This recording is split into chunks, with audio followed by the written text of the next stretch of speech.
हमारे शिव जी हमारे महाकाल हैं। पहले आप समझ लो महाकाल क्या होता है, काल क्या होता है। आपने बोल दिया, अच्छी बात है, शिव जी महाकाल हैं, समझ लो पूजा जी। काल का मतलब होता है मृत्यु। कहते हैं तेरा काल निकट है, तेरा काल आ गया, समझे।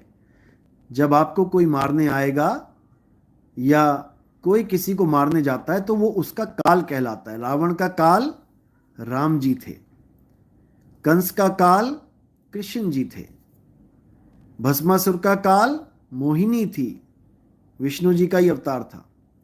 ऐसे ही हर प्राणी की मृत्यु जिसके द्वारा होती है वो उसका काल कहलाता है। अब महाकाल क्या है? महाकाल वो है जो सबकी मृत्यु का कारण है। सबकी मौत जिसके हाथों लिखी है, समझे। आपने सुना होगा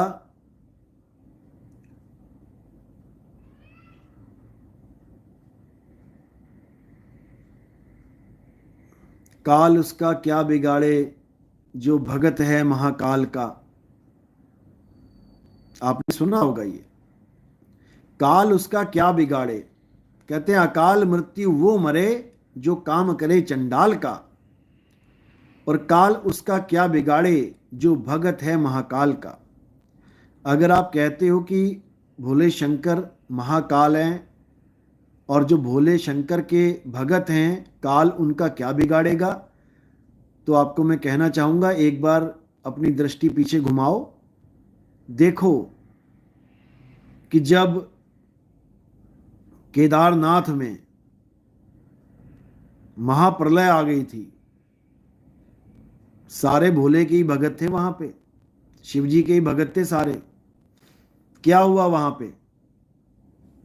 लिखो जरा कमेंट में क्या हुआ वहां पे।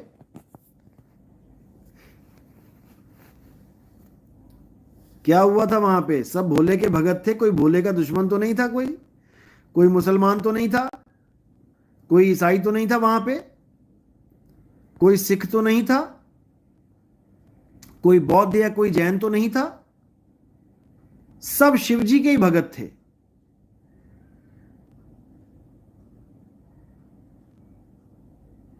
सब शिव जी के भगत थे। मंदिर को छोड़ के केवल मंदिर मंदिर रह गया वहां पे, और सारे भगत और जितने भी गांव रास्ते में पड़े उस महाप्रलय के, कितने भगत होंगे उसमें महाकाल के, सब के सब धराशायी, सब के सब। कौन बचा बताओ? कांवड़ लेने जाते हैं, कितनी वीडियोस यूट्यूब पे आती हैं, कितने लोगों के एक्सीडेंट होते हैं, जो कांवड़िए हैं मरे पड़े हैं, गिरे पड़े हैं, कटे पड़े हैं, बुरा हाल है। क्या वो भगत नहीं महाकाल के? इतने प्रेम से जाते हैं, इतनी दूर पैदल चल के जाते हैं, कंधों पे 40-40 किलो के मटके जल के भर के लेके जाते हैं, 80-80 किलो, कोई तो क्विंटल क्विंटल, 50 इधर 50 इधर। कोई कमी है क्या भक्ति में? इतना प्रेम, इतनी श्रद्धा महाकाल के प्रति। टी शर्ट भी लिखी, टी शर्ट भी पहनते हैं, उस पर लिखा होता है जय महाकाल। कोई कमी नहीं है। फिर भी किसी के भी साथ कुछ हो सकता है, कुछ भी। मैं ये नहीं कहता कि केवल भोले के भक्तों के साथ होता है, ऐसा नहीं है। सबके साथ होता है, सबके।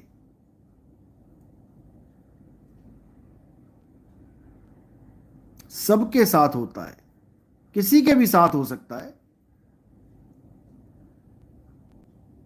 लेकिन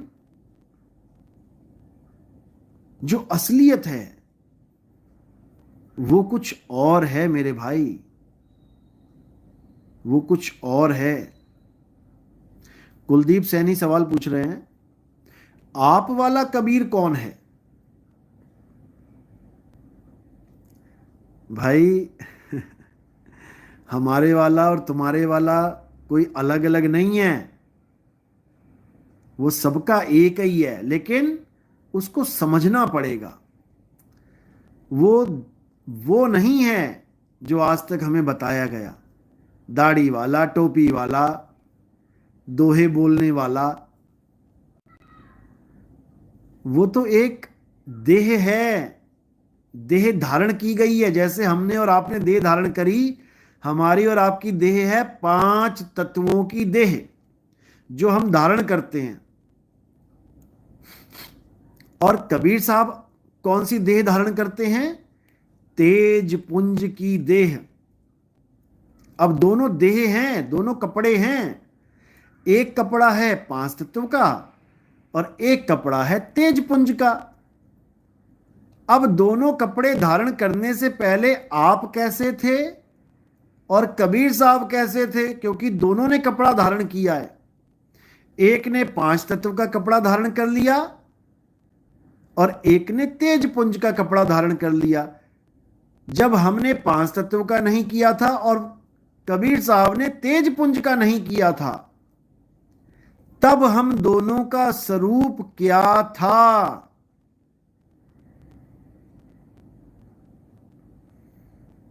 समझ लो। समझ लो, अच्छी तरह समझ लो इस बात को। रामपाल जी के शिष्य कहते हैं कि कबीर साहब तेज पुंज की देह धारण करते हैं। बिल्कुल सही बोलते हैं। लेकिन जब धारण नहीं करते हैं, धारण करने से पहले, तब क्या है? तब कौन है? विष्णु जी भी शरीर धारण करते हैं, कभी मछली का, कभी वराह का, कभी कछुए का, कभी आदमी का, कभी औरत का, कभी आदमी आधा आधा जानवर, नरसिंह अवतार। तो ये सारे तो शरीर हैं, कभी राम जी का, कभी कृष्ण जी का। ये शरीर हैं भाई। ये शरीर धारण करने से पहले राम जी का और कृष्ण जी का और आपका और हमारा क्या स्वरूप है? वो है हमारा असली स्वरूप। ये तो नकली माल है, नकली स्वरूप है, मिट्टी का है, मिट्टी का। अभी चमड़ी में कुछ बीमारी पड़ जाए, झड़ने लग जाए तो शक्ल बदल जाएगी। सफेद दाग पड़ जाए तो तुम्हारी शक्ल देखने लायक नहीं बचेगी। किसी ने तेजाब फेंक दिया तो ये चमड़ी जो दिख रही है ना, ये कुछ नहीं रहेगा इसमें। समझ लो, ये सब नकली स्वरूप हैं। और असली स्वरूप क्या है? आत्म स्वरूप।